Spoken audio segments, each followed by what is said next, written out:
Venezuela के राष्ट्रपति Nicolas Maduro को अमेरिका लाया गया। मादुरो और उनकी पत्नी सिलिया फ्लोरेस को लेकर आया विमान न्यूयॉर्क के Stuart air national guard base पर उतरा। अमेरिका ने मादुरो को पकड़ने वाले ऑपरेशन का नाम एब्सोल्यूट रिजॉल्व रखा था। इस ऑपरेशन में 150 से ज्यादा विमान शामिल थे।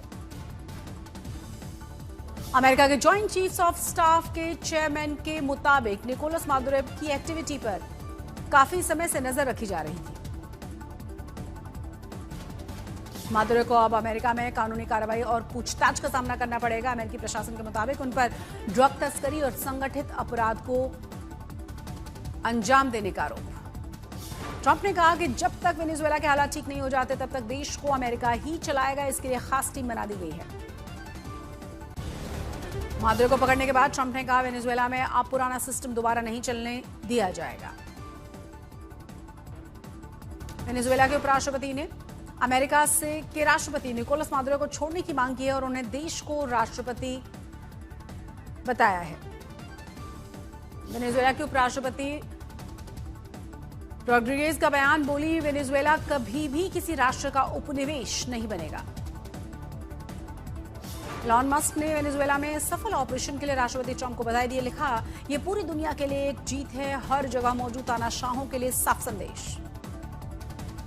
न्यूयॉर्क सिटी के मेयर ममदानी ने अमेरिकी कार्रवाई को एक्ट ऑफ वॉर बताया। कहा, किसी संप्रभु देश पर अकेले हमला करना युद्ध जैसा कदम और अंतर्राष्ट्रीय कानून का उल्लंघन। अमेरिकी स्ट्राइक पर बोले, ग्लोबली बवाल हुआ, दो धड़ों में बट गई है दुनिया। किसी ने समर्थन किया तो किसी ने खुली जंग को चेताया। चीन ने वेनेजुएला के खिलाफ अमेरिका की कार्रवाई की कड़ी निंदा की है। कहा, किसी देश और उसके राष्ट्रपति के खिलाफ ताकत का इस्तेमाल करना पूरी तरह गलत। रूस के विदेश मंत्रालय ने वेनेजुएला के खिलाफ अमेरिका की कार्रवाई की कड़ी निंदा की। सशस्त्र हमला बताया और कहा, इससे हालात और ज्यादा बिगड़ेंगे। दिल्ली में लगातार कोहरे के कारण येलो अलर्ट जारी। आने वाले दिनों में मध्यम से घना कोहरा होने की संभावना। मौसम विभाग के मुताबिक 4 जनवरी से 7 जनवरी के बीच कुछ इलाकों में शीतलहर की संभावना। सामान्य से 2 डिग्री कम दर्ज किया गया तापमान। जनवरी की शुरुआत से सिक्किम में जमकर बर्फबारी। खूबसूरत वादियों के बीच स्नोफॉल का लुत्फ उठा रहे हैं सैलानी।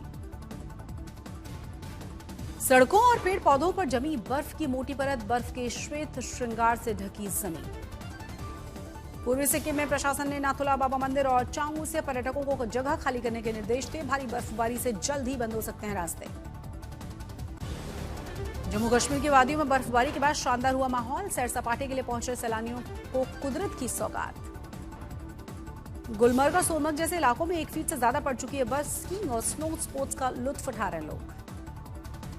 गुलमर्ग में संपन्न हुआ सीजन का पहला स्कीइंग कोर्स। बर्फबारी के बीच हुनरबाजों ने किया कला का प्रदर्शन। देश भर से आए लोगों ने लिया हिस्सा। जम्मू कश्मीर के भद्रवाह घाटी के ऊपरी इलाकों में पहाड़ों पर दिखाई दी बर्फ की सफेद चादर। तापमान 0 से नीचे जाने की वजह से कई जल स्रोत जमे। श्रीनगर में कड़ाके की ठंड के बीच लगातार पहुंच रहे सैलानी। डल झील के किनारे सैर करने वालों की भीड़।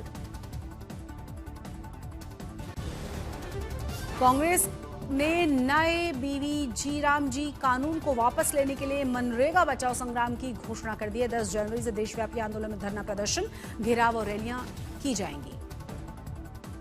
कांग्रेस ने रामजी कानून के विरोध में कहा, नया कानून ग्रामीण नागरिकों को प्राप्त काम के कानूनी अधिकारों को कमजोर करता है। आज बीएमसी चुनाव को लेकर शिवसेना, यूबीटी और एमएनएस अपना घोषणा पत्र जारी करेंगे। राज और उद्धव ठाकरे आज दोपहर 12 बजे शिवसेना भवन में अपना घोषणा पत्र जारी करेंगे। वली से मायावती ने बीएमसी चुनाव के लिए चुनाव प्रचार की शुरुआत की। सीएम देवेंद्र फडणवीस ने कहा, मुंबई का अगला महापौर मराठी और हिंदू होगा, वो महायुति से होगा। एआईएमआईएम के नेता इम्तियाज ने मुस्लिम महिलाओं को लेकर बड़ा बयान दिया। बोले, किसी के गलत इरादों से मुस्लिम महिलाओं को अगर छुआ तो हाथ काट दूंगा। आरएसएस चीफ मोहन भागवत का बड़ा बयान। बोले, लव जिहाद को रोकने का प्रयास परिवार से ही शुरू होना चाहिए। संघ प्रमुख ने लव जिहाद रोकने के लिए 3 उपाय भी बताए। स्त्री शक्ति संवाद कार्यक्रम में महिलाओं से संवाद करते हुए भागवत ने कहा, महिलाओं को घर में बांधने का दौर गया। स्त्री और पुरुष श्रेष्ठता की तुलना व्यर्थ। अंकिता भंडारी हत्याकांड मामले में कांग्रेस ने उत्तराखंड में राज्यव्यापी प्रदर्शन किया। कांग्रेस ने न्याय की मांग की और सीएम आवास का घेराव किया गया। हिमाचल में रैगिंग से जुड़े मौत के मामले में यौन उत्पीड़न के आरोपी सहायक प्रोफेसर निलंबित किए गए, हाई लेवल जांच के आदेश। एनसीडब्ल्यू ने धर्मशाला के सरकारी कॉलेज में छात्रा की मौत के मामले में पुलिस से रिपोर्ट मांगी है। इंदौर में जहरीले पानी कांड को लेकर जारी है सियासी घमासान। भागीरथपुरा में बीजेपी और कांग्रेस के कार्यकर्ता आपस में भिड़े, पहले ही हटाए गए नगर निगम कमिश्नर। पीड़ित परिवारों से परिवार मिलने गए कांग्रेस प्रतिनिधिमंडल और कार्यकर्ताओं के बीजेपी कार्यकर्ताओं ने काले झंडे दिखाए थे, काली चूड़ियां भी फेंकी गई। बीजेपी कार्यकर्ताओं ने कांग्रेस पर मौतों पर राजनीति करने का आरोप लगाया। वहीं कांग्रेस कार्यकर्ताओं का आरोप है कि बीजेपी बाहर से गुंडों और महिलाओं को लाकर सच को दबाने की कोशिश में। बीजेपी और कांग्रेस कार्यकर्ताओं की नारेबाजी और प्रदर्शन उग्र होते देखकर पुलिस ने संभाला था मोर्चा। इंदौर में नई पाइपलाइन के लिए खुदाई शुरू हो गई। इलाके में लोग नए वाटर कैन खरीदकर पानी का इस्तेमाल करते हुए नजर आए।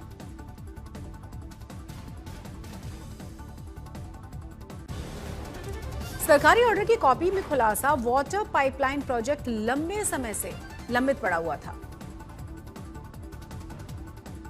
दूषित पानी पर कांग्रेस के नेता सज्जन सिंह वर्मा ने कहा, हालात बेहद खराब है। शहर में पानी के टैंकों में मिट्टी और गंदगी जमा है। प्रभावित परिवारों को 1 करोड़ रुपए का मुआवजा देने की मांग की गई। सज्जन सिंह वर्मा ने आगे कहा, राहुल गांधी आएंगे और पार्टी पूरी तरह संवेदनशील है। प्रदेश अध्यक्ष जीतू पटवारी लगातार संपर्क में है और जल्द कार्यक्रम तय किया जाएगा।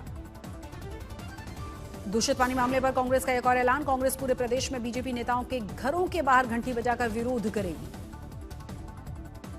इंदौर दूषित पानी मामले में करनाल में केंद्रीय मंत्री मनोहर लाल ने कहा, ये बहुत ही दुखद है। प्रदेश सरकार को जिम्मेदारी तय करनी चाहिए, ऐसी लापरवाही दोबारा ना हो। पूर्व मिदनापुर के भूपति नगर में बीजेपी कार्यकर्ताओं के घर पर हमला, घरों में तोड़फोड़ और लूटपाट की गई। महिलाओं के साथ छेड़छाड़ का भी आरोप है। शुभेंदु अधिकारी ने कार्रवाई की मांग की है।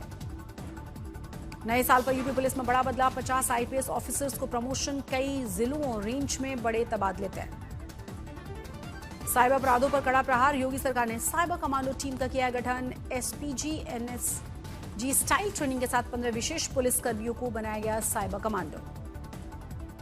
दिल्ली में दंगों के मामले में उमर खालिद, शर्जील इमाम सहित 7 आरोपियों को जमानत याचिका पर सुप्रीम कोर्ट 5 जनवरी को फैसला सुनाएगा। शुरू होते भोपाल मेट्रो फ्लॉप हुई, पैसेंजर नहीं मिलने से सुबह की बजाय दिन में चलेगी मेट्रो। 5 जनवरी से लागू होगा नया टाइम टेबल। संगम नगरी प्रयागराज में माघ मेले की रौनक है। साधु संतों समेत करीब 5 लाख श्रद्धालु कर रहे हैं कल्पवास।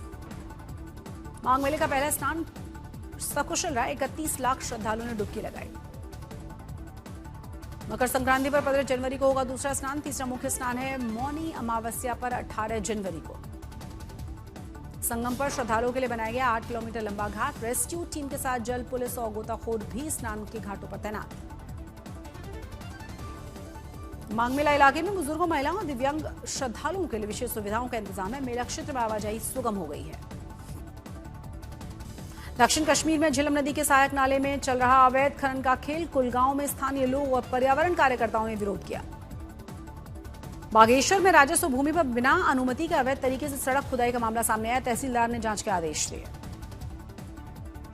नई दिल्ली रेलवे स्टेशन पर रेल मंत्री अश्विनी वैष्णव पहुंचे। देश की पहली वंदे भारत स्लीपर ट्रेन की समीक्षा की। दिल्ली विधानसभा में अटल जी और मदन मोहन मालवीय के तैलचित्रों का अनावरण किया गया। राजनाथ सिंह ने संबोधन भी दिया। कार्यक्रम में दिल्ली के मुख्यमंत्री रेखा गुप्ता और विधानसभा अध्यक्ष विजेंद्र गुप्ता भी मौजूद थे। सभी नेताओं ने दोनों ही महान नेताओं के योगदान को याद किया। बीएसएफ को मिले जांबाज रंगरूट। जम्मू कश्मीर में बीएसएफ के सहायक प्रशिक्षण केंद्र में आयोजित हुए रंगरूटों की भव्य पासिंग आउट परेड। न्यूजीलैंड के खिलाफ वनडे सीरीज के लिए टीम इंडिया का ऐलान। श्रेयस अय्यर की वापसी, बने उपकप्तान। शुभमन गिल भी पूरी तरह से फिट है, संभालेंगे कप्तानी की जिम्मेदारी। केएल राहुल के साथ बतौर विकेटकीपर ऋषभ पंत की भी टीम में वापसी। फिर देखने को मिलेगा रोहित शर्मा, विराट कोहली की बल्लेबाजी का जलवा। हार्दिक पांड्या को वर्कलोड मैनेजमेंट के तहत रखा गया। बाहर मैच में 10 ओवर फेंकने के लिए नहीं मिला ग्रीन सिग्नल। 3 वनडे मैचों की सीरीज 11 जनवरी से शुरू हो जाएगी। पहला मुकाबला है वडोदरा में।